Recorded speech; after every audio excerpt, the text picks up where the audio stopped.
Christmas on the island of Sodor. All the engines were working hard. Thomas and Toby were busy carrying people and parcels up and down the branch line. Everyone was happy.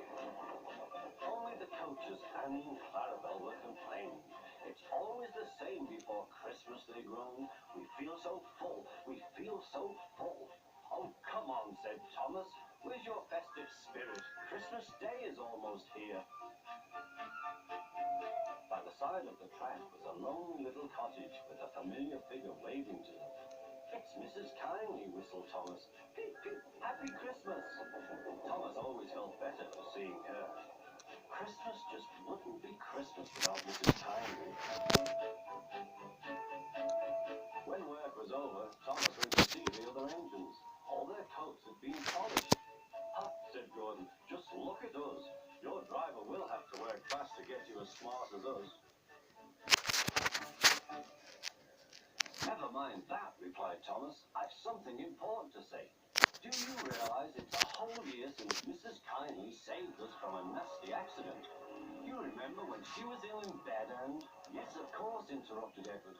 You told us how she waved her red dressing gown out of her window to warn you about a landslide ahead.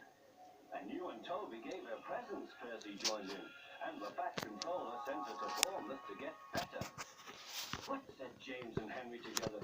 The rest of us have never thanked her properly. Exactly, said Thomas. So now I think we should all give her a special Christmas party.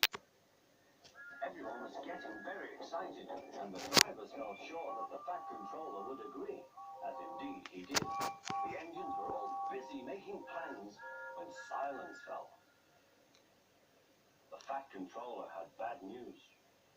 The weather's changed badly. Mrs. Kindly is snowed up. Toby says he'll help to rescue her. You must help too, Thomas. There's no party unless you do.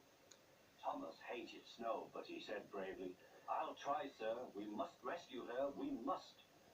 There's a good engine. You and Toby will manage splendidly. Thomas charged the snowdrifts fiercely. Sometimes he swept them aside. Sometimes they stuck fast, and the men had to loosen them.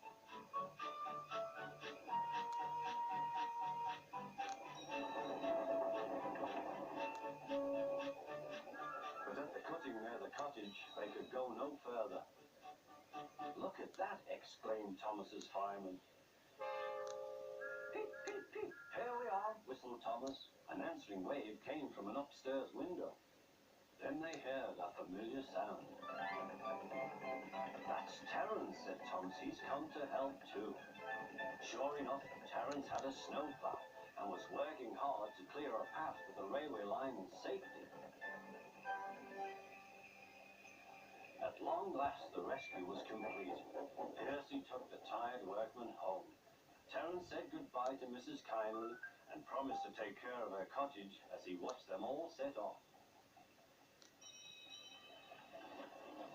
The engines made good time.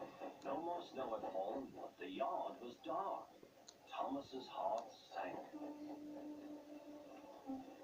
Suddenly, all the lights went on. What a marvelous sight awaited Mrs. Kindly.